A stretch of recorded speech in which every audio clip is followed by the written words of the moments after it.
प्रणाम प्रणाम। महाराज ऋक्षराज, आप यहाँ यकायक? महाराज केसरी से भेंट करनी थी, कहाँ है वे? आइए। विराजिए।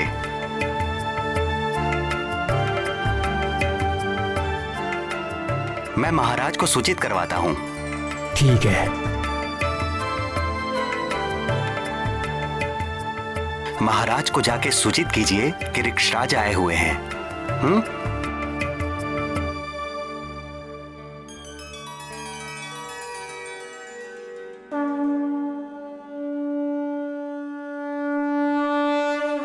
जय राम भक्त हनुमान, जय राम भक्त हनुमान, जय राम भक्त हनुमान।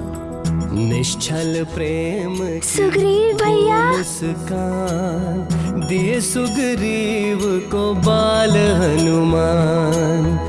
भगत भगत को गया जान, बैर भाव भया अंतर्धान। बाल रूप के हनुमत देवा फिर सचिव रूप में करेंगे सेवा। मुक्ति दिलाए जन्म मरण से, सुग्रीव मिलाए श्री राम चरण से। सुग्रीव भैया, मारुति को आपसे मिलने में बहुत आनंद आया। हम भी तुमसे ही मिलने आए हैं मारुति। पुत्र मारुति,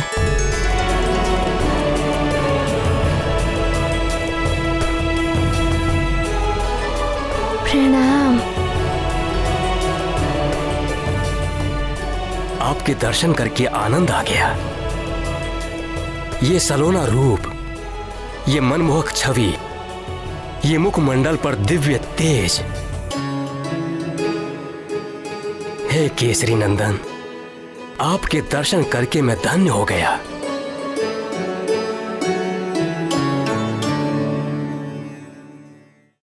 पुत्र सुग्रीव, हम जो भेंट लाए थे वो लाइए।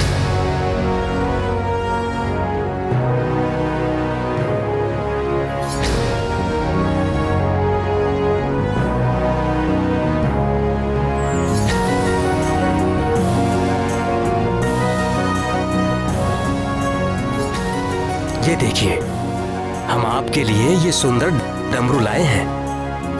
ये मारुति के लिए है? ये विशेष रूप से मैंने आपके लिए मृदंगपुर से मंगवाया है। शिव भक्तों की नगरी है वो।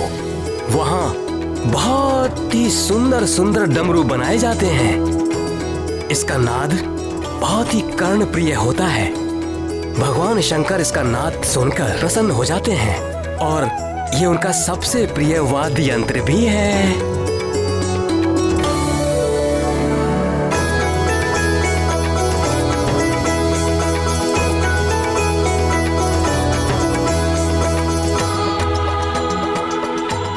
तब तो मारुति इसे बड़ी जतन से रखेगा। मारुति को भी ये बहुत प्रिय लगा।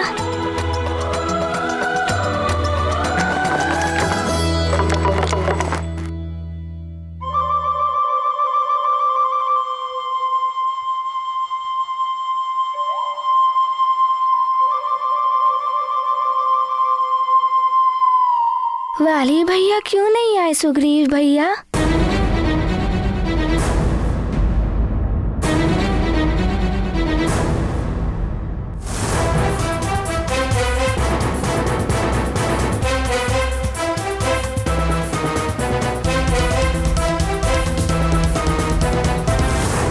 पुत्र, वो भी हमारे साथ ही आने वाला था, किंतु हम यहां आ गए।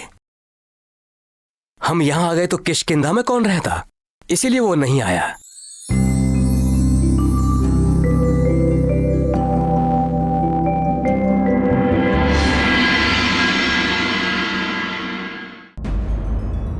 ईश्वर करे आपकी सभा निर्विघ्न संपन्न हो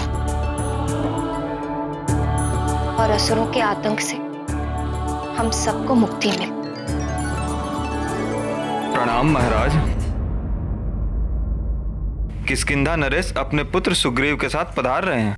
उनसे कहिए मैं अभी उपस्थित होता हूँ। जी महाराज।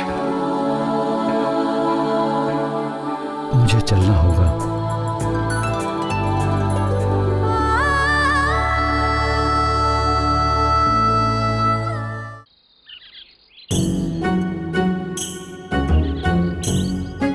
दधिमुख, मारुति के बिना खेल में मन ही नहीं लगता। उसका भोलापन, उसका निश्चल व्यवहार और उसकी विचित्र शक्ति। अद्भुत है हमारा मित्र मारुति, परंतु 3 दिन हो गए तनिक कहाँ गायब है। साथ खेलना तो दूर, बाहर भी नहीं मिलता।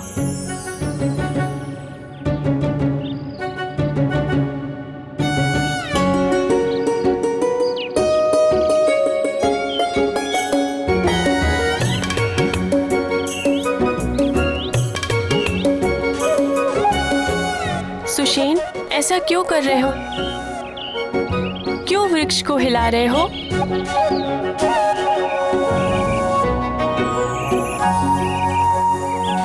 मैं तो ये देख रहा था कि इस छोटे से वृक्ष को हिलाने में कितनी शक्ति लगती है, और मारुति ने तो पूरा वृक्ष ही उखाड़ फेंका।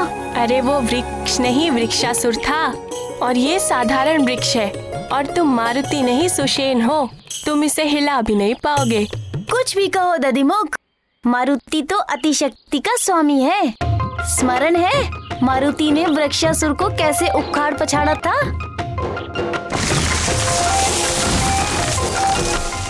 मुझे तो सब स्मरण है मित्र, किंतु प्रतीत होता है कि मारुति ने ही हमें बुला दिया है, इसीलिए तो वो हमारे साथ खेलने भी नहीं आता। सुषेण, सुषेण, सुषेण! क्या हुआ मित्र नल? क्या हुआ? बुरा हुआ।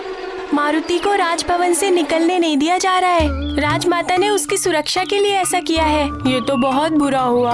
अब मारुति के बिना तो खेलने का आनंद ही नहीं आएगा। कुछ तो करना पड़ेगा। उपाय तो है दधिमुख, इच्छा पूर्ति उपाय। सच? ऐसा कोई उपाय है? ये जल देख रहे हो? इस जल में वरुण देवता का वास होता है। मुझे मेरी माँ ने बताया था, यदि सच्चे मन से कुछ मांगो तो पत्थर पर लिखकर इस जल में छोड़ दो, फिर ईश्वर उस इच्छा को पूर्ण कर देंगे। तो चलो हम भी ऐसा ही करेंगे। चलो चलो।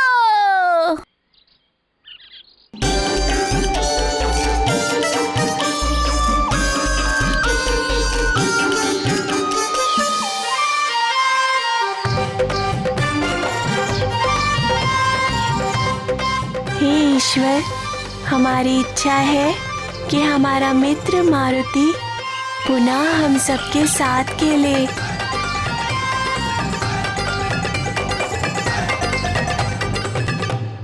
किंतु नल, हमें ये सब कार्य छुप कर करने चाहिए, तभी हमारी इच्छा पूर्ण होगी।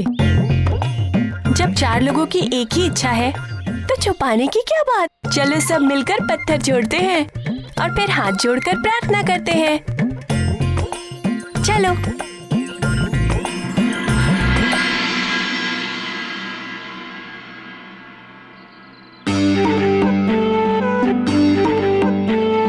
हे जल में रहने वाले ईश्वर, हमारी मनोकामना पूर्ण कीजिए। हमें हमारे मित्र मारुति से मिलवा दीजिए।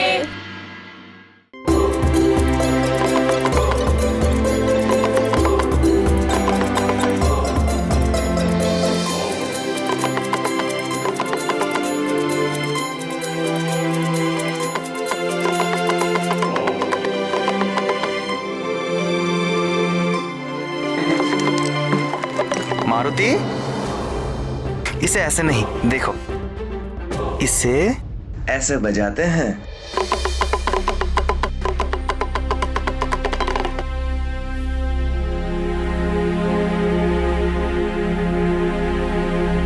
प्रणाम किष्किंधा नरेश, आपका स्वागत है। सदा संपन्न और सुखी रहे महाराज केसरी। आपको प्रतीक्षा करनी पड़ी, विलंब के लिए क्षमा चाहता हूँ। विलंब कैसा महाराज केसरी? हमारा स्वागत तो आपके पुत्र की मधुर मुस्कान ने ही कर दिया।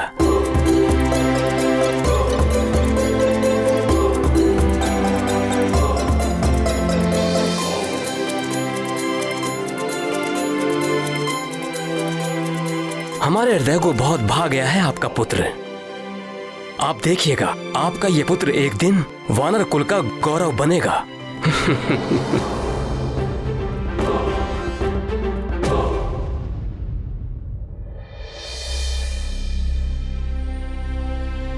किंतु आपके इस तेजस्वी पुत्र के साथ मेरे पुत्र वाली ने जो दुर्व्यवहार किया है, मैं उसके लिए आपसे क्षमा प्रार्थी हूं।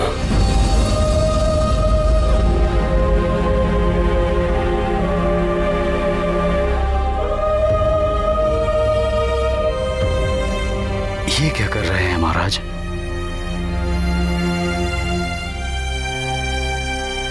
आप तो हमारे अधिष्ठाता हैं, अग्रज हैं हमारे। आपको हमसे क्षमा मांगने की आवश्यकता नहीं है महाराज। हाँ, माँ ने भी कहा था, बड़े आशीर्वाद देते हैं और छोटे क्षमा मांगते हैं।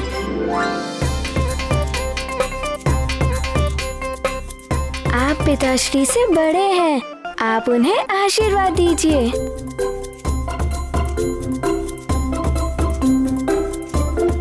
पुत्र मारुति, बहुत ही अच्छे संस्कार और शिक्षा दे रही हैं आपकी माता आपको। सदैव उनकी आज्ञा का पालन करना। मैं आपको, आपके पिताश्री और सभी को हृदय से आशीर्वाद देता हूं।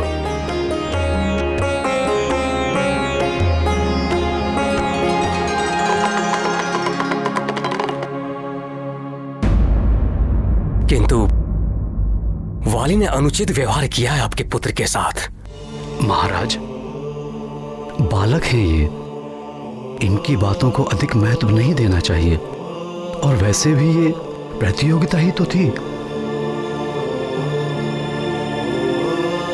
किंतु इसी प्रतियोगिता के कारण ही तो आपके पुत्र मारुति के प्राण संकट में आ गए थे, जिसका हमें बहुत दुख है। दुख किस बात का महाराज? इस प्रतियोगिता के कारण ही तो वृक्षासुर मारा गया, और युवराज वाली तो इसके कारण धन्यवाद के पात्र हैं। महाराज केसरी, ये बात कहकर आपने मेरे हृदय का बोझ हल्का कर दिया। महाराज, शत्रुता और वैर के लिए इस संसार में दानव, दैत्य और राक्षस भरे पड़े हैं। हम वानरों और ऋक्षकुल को तो मिलकर बड़े बड़े कार्य करने हैं।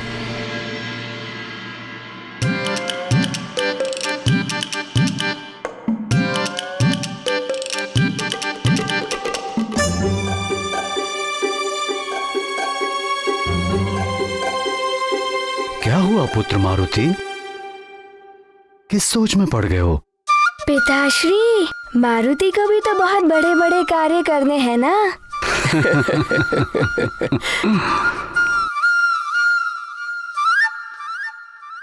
पुत्र मारुति, आप तो अब भी बहुत बड़े बड़े कार्य कर रहे हैं।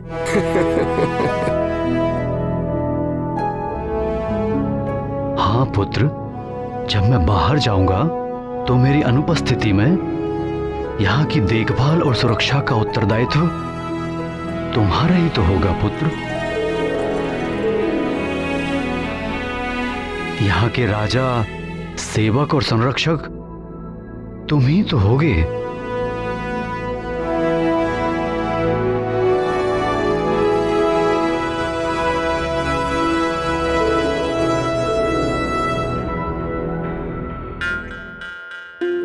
पिताश्री, मारुति अपनी माँ और अपने सारे मित्रों को दिखाइए सुंदर डमरू। जाओ ना पिताश्री। जाओ पुत्र।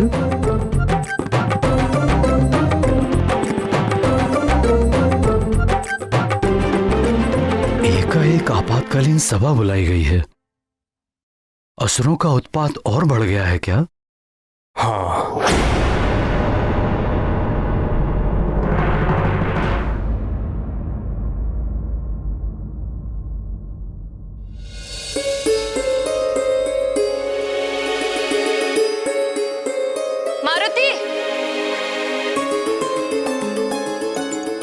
यही तो बिठा कर गए थे, फिर कहीं चला गया। कहीं भवन के बाहर तो नहीं चला गया? मारुति! डमरू बोले डम डम डम, मारुति बोले बम बम बम, मारुति बोले बम बम बम। माँ, ये देखिए कितना सुंदर डमरू है ना। ये मुझे सुग्रीव भैया के पिताजी ने दिया है।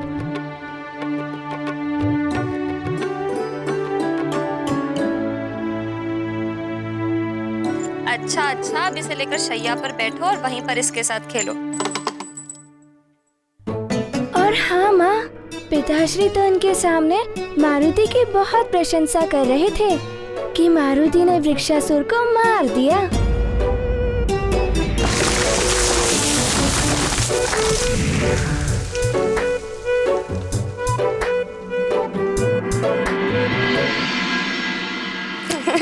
आपसे कहा है कि मारुति की प्रशंसा मारुति के सामने ना किया करें, किंतु ये समझते ही नहीं। मैं मारुति को इन सब से दूर रखना चाहती हूँ और ये उसे बढ़ावा दे रहे हैं।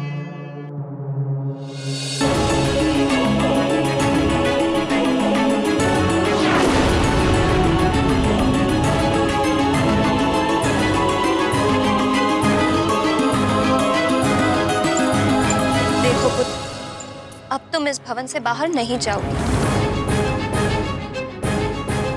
मारुति, बाहर कौन कैसा है किसे पता?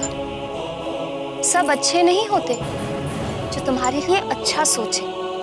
तुम्हारे बड़े बड़े कार्यों से ईर्ष्या रखने वाले बहुत हैं जो तुम्हारा बुरा करने को तत्पर रहते हैं। किंतु माँ, ये ईर्ष्या क्या होती है? ईर्ष्या ईर्ष्या अर्थात, ओहो, तुम अभी बहुत छोटे हो, तुम्हें नहीं समझ में आएगा। तुम बड़े होगे ना तो सब ज्ञान हो जाएगा। अब मैं जा रही हूँ भोजन का प्रबंध करने, किंतु तुम यहीं रहना।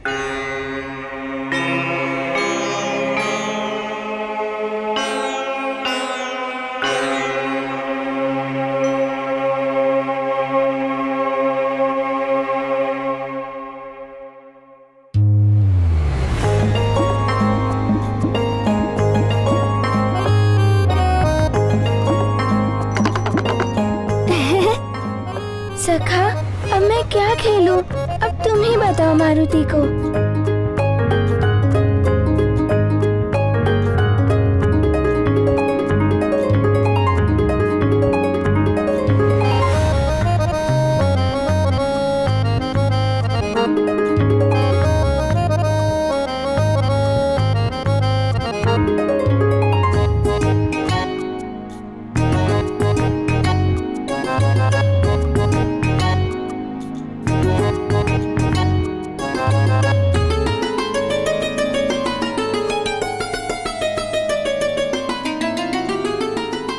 सखा, हम क्या करें?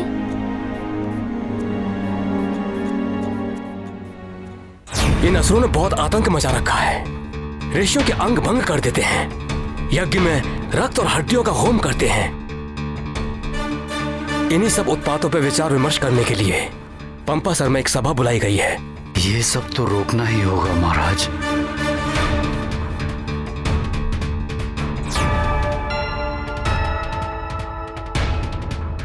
क्या सुग्रीव भी हमारे साथ जा रहे हैं सभा में? नहीं, सुग्रीव मारुति को बहुत प्रेम करते हैं, इसलिए वो मेरे साथ जाएंगे। सुग्रीव का निश्चल प्रेम तो स्पष्ट दिखाई देता है। अब चलें?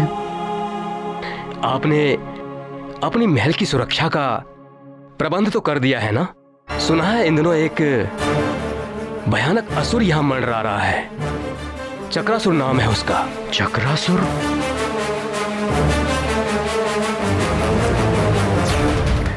ये असुर कहां से आ गया इस क्षेत्र में?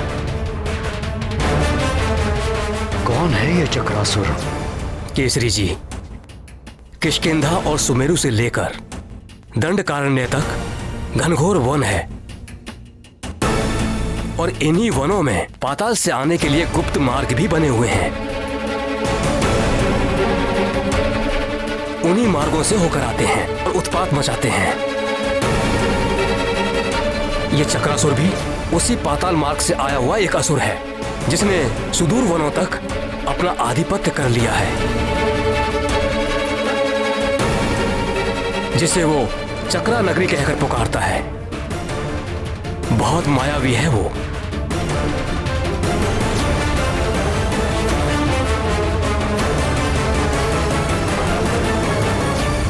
ये चक्रासुर चक्रवात के रूप में कहीं भी प्रकट हो जाता है।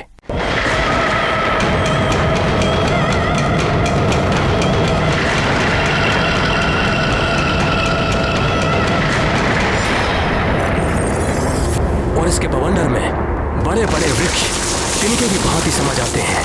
अगर कोई भी इसके चक्रवात के बीच में फंस जाए तो फिर वो कभी बाहर नहीं निकल पाता। इसीलिए हमें अत्यंत सावधानी से कार्य करना होगा।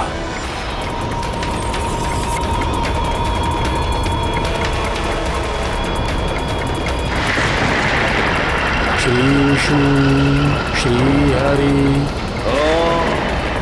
ये कौन मूर्ख है जो विष्णु हरि नाम जप रहा है?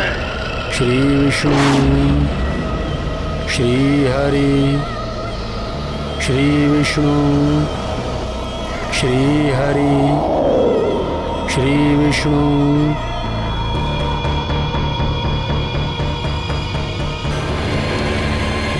श्री हरि। श्री विष्णु श्री विष्णु श्री हरि। ए मूर्ख साधो, बंद कर अपना ये हरि हरि विष्णु विष्णु। कौन हो तुम जो मुझे श्री हरि का नाम लेने से रोक रहे हो? मैं चक्रासुर, और चक्रासुर के चक्कर में जो फंसा वो चल बसा। तू इस चक्कर में फंसना नहीं चाहता है तो ये हरि और विष्णु का नाम लेना बंद कर दे। बंद कर हरि नाम का जाप। मूर्ख हो तुम जो मुझे श्री हरि के नाम का जाप करने से मना कर रहे हो। अरे तुम भी मेरे साथ श्री हरि के नाम का जाप कर लो, तुम्हें राक्षस योनि से मुक्ति मिल जाएगी। मुक्ति तो तुझे मिलेगी साधु योनि से, वो भी तत्काल। अगर तूने ये हरि और विष्णु का नाम लेना बंद नहीं किया तो मैं मार डालूंगा तुझे। ओह, मैं तो डर गया। लो, मैं चुप हो जाता हूं। अब मैं नहीं कहूंगा श्री हरि का नाम। बुद्धिमान है तू, अन्यथा आज तेरी मुक्ति निश्चित थी।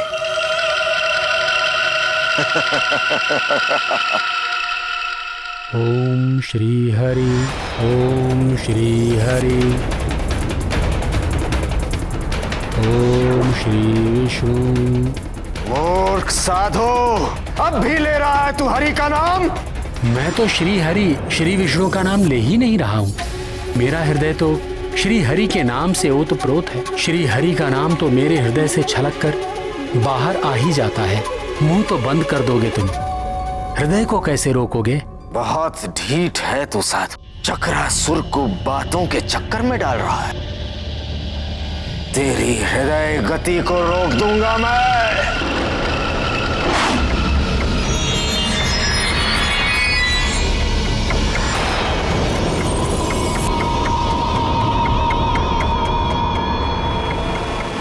ओम श्री हरि।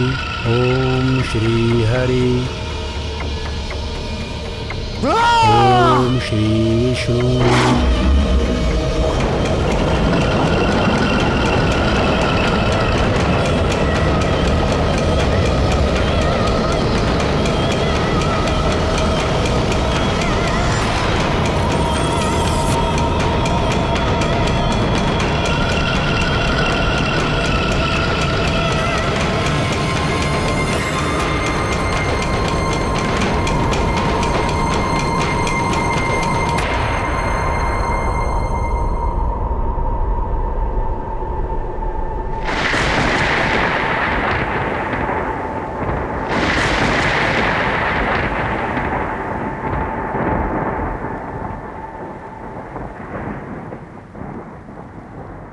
मारुति, ये लो, तुम्हारे दूध पीने का समय हो गया। माँ, मारुति दूध नहीं पिएगा। मारुति को अपने मित्रों के साथ खेलना है।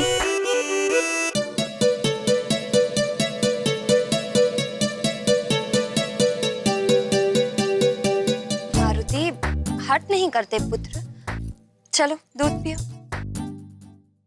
पियो।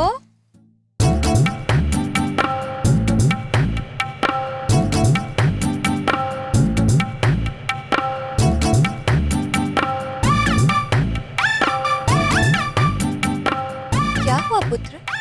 दूध क्यों नहीं पी रहे हो? माँ, आप जो कहती हो वो मारुति मान लेता है। आपको नहीं लगता जो मारुति कहता है वो भी आपको मान लेना चाहिए? मारुति, माँ, आपको आभास नहीं हो रहा है मारुति अपने मित्रों के बिना कितना उदास है?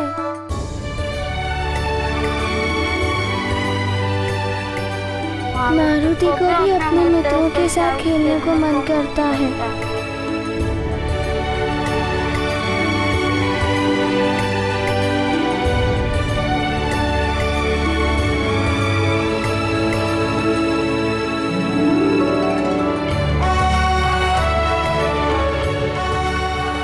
अच्छा ठीक है, माँ सेवक से कहकर तुम्हारे सारे मित्रों को यहीं बुलवा लेगी।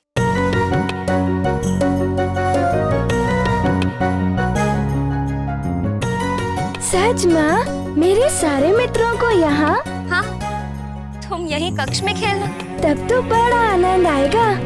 माँ, आप कितने अच्छे हो।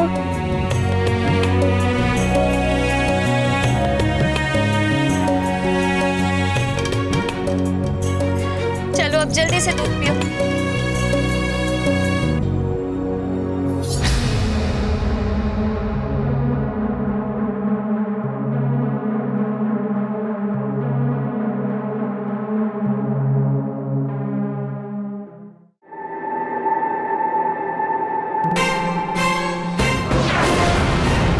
द्वार खोलिए भैया।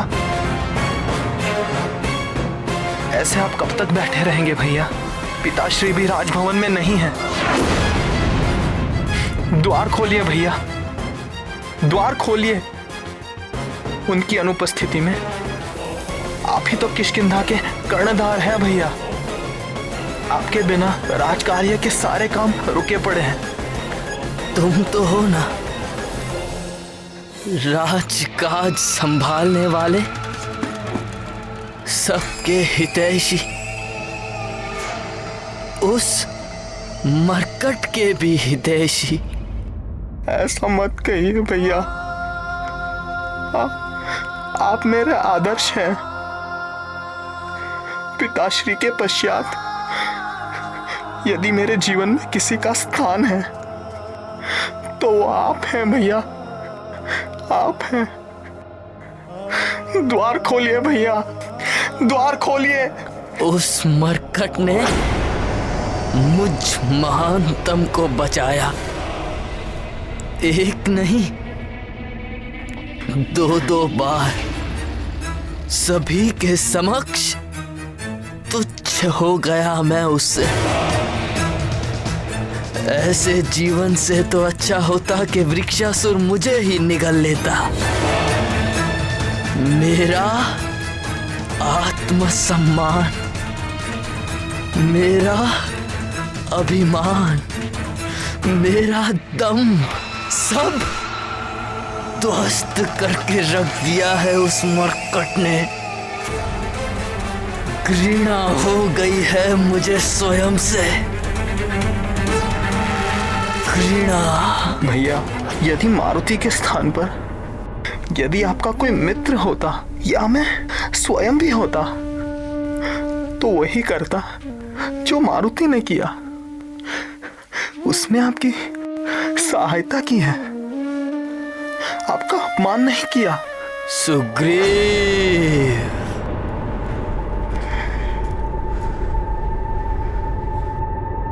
फिर पक्ष ले रहे हो तुम उसका? मारुति भोला है भैया। एक बार अपने मन से उसके लिए वैर निकाल कर तो देखिए, एक बार उसे अपना मित्र मानकर तो देखिए।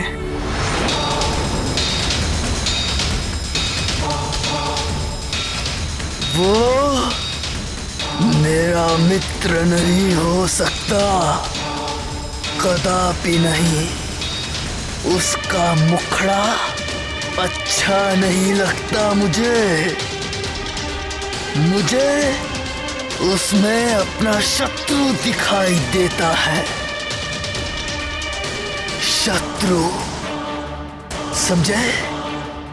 या तुम भी कभी कभी मुझे उसी की तरह दिखाई देने लगे हो। हट जाओ, हट जाओ उस मरकट की या उसके हितैषियों की। कोई आवश्यकता नहीं है यहाँ पे। हट जाओ, हट जाओ, हट जाओ, हट जाओ, हट जाओ, हट जाओ, निकल जाओ यहां से।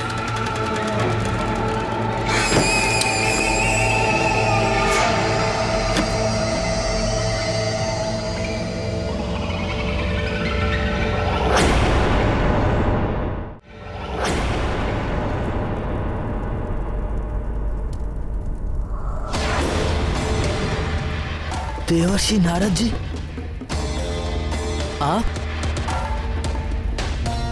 आप भीतर कैसे आ गए? ये घेरे और बंद द्वार मुझे नहीं रोक सकते। तीनों लोक और इस सृष्टि का कोई भी स्थान ऐसा नहीं है जहां नारद ना पहुंच सके, और ऐसा कोई मन नहीं है जिसके रहस्य नारद पढ़ ना सके। जो हो रहा है, जो होने वाला है, भगवान नारायण की कृपा से सब ज्ञात हो जाता है मुझे। नारायण नारायण।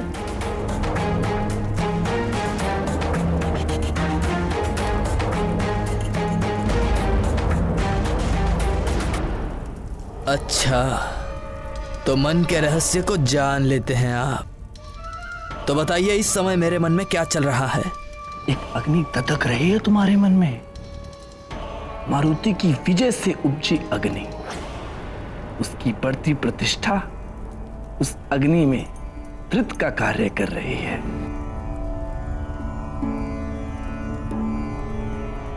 ये वीणा के तार देख रहे हो वाली, इन्हें अधिक कस दो तो ये टूट जाते हैं, अधिक ढीला कर दो तो बचते नहीं हैं, बेसुरे हो जाते हैं। और इसी प्रकार अभिमान है मनुष्य का, अधिक हो जाए तो उसे अहंकारी बना देता है, और स्वयं का सम्मान यदि कम हो जाए तो मनुष्य स्वयं की दृष्टि में ही गिर जाता है। आप पहेलियां मत बुझाइए देवर्षि, और मुझे ये बताइए कि मुझे ऐसा क्या करना होगा जिससे वाली महानतम बना रहे, ही चाहते हो ना?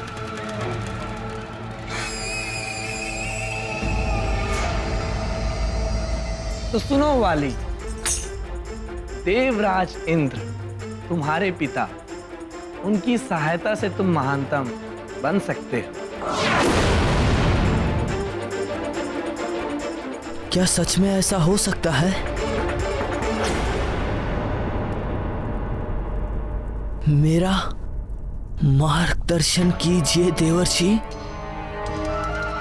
महानतम बनना ही मेरे जीवन का एक मात्र उद्देश्य है। मैं कुछ भी करने को प्रस्तुत हूं। मेरी सहायता कीजिए देवर्षि, मेरी सहायता कीजिए।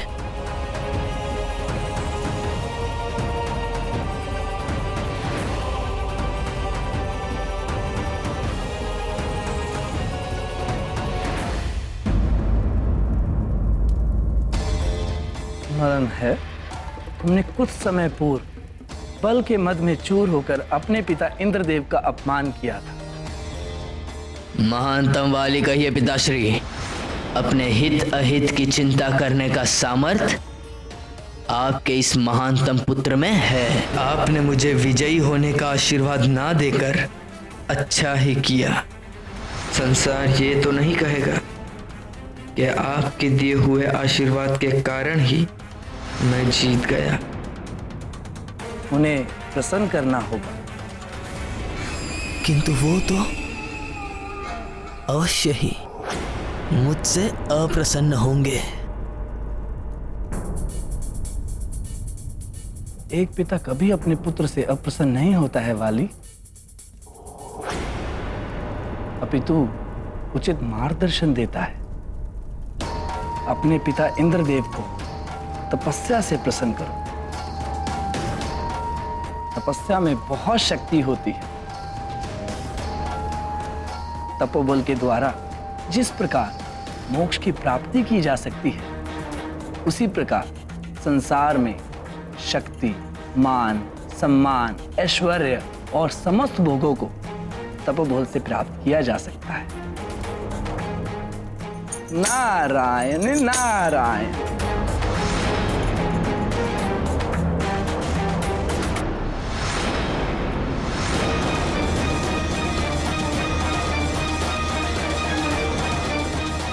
और तपस्या।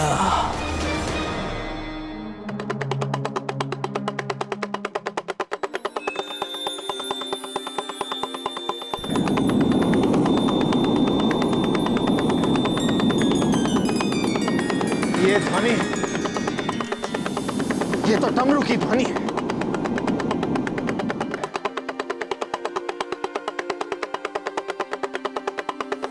मारुति, तुम्हारा डमरू मैं बजा सकता हूँ मित्र।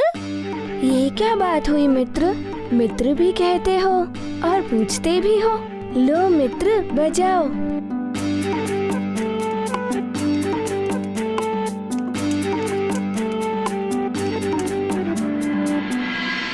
लाओ मैं बजाऊं।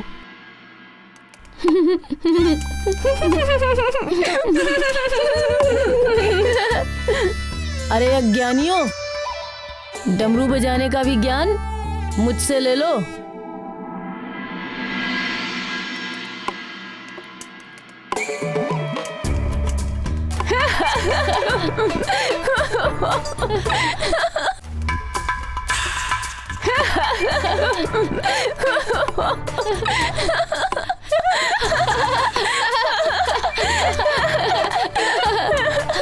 नील, अब इसका ज्ञान तो मारुति से ही लेना पड़ेगा। मारुति बजाओ।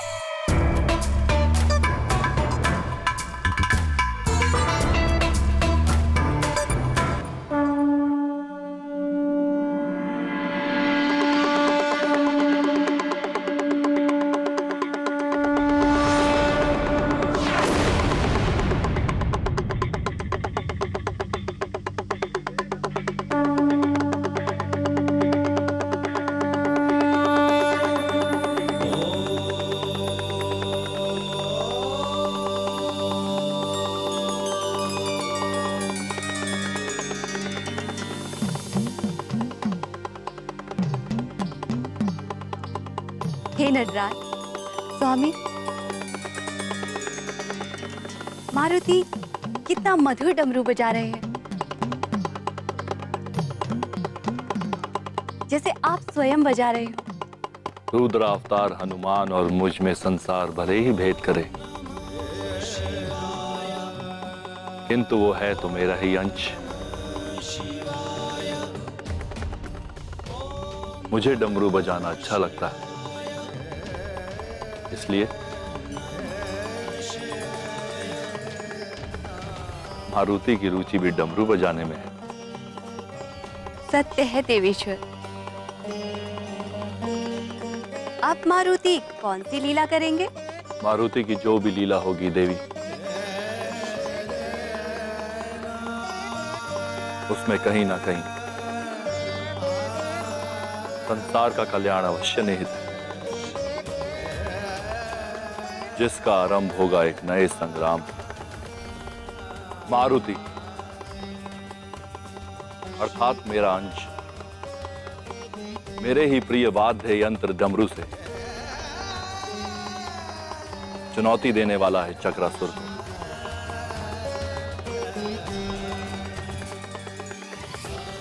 शीघ्र ही दोनों का सामना भी होगा।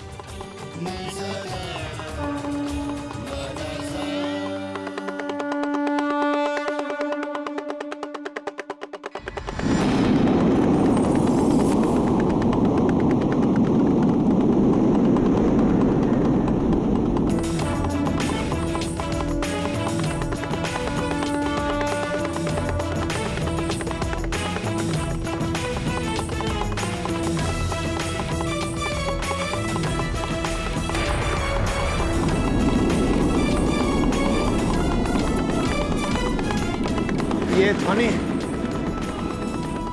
ये तो डमरू की ध्वनि है। कौन बजा रहा है डमरू?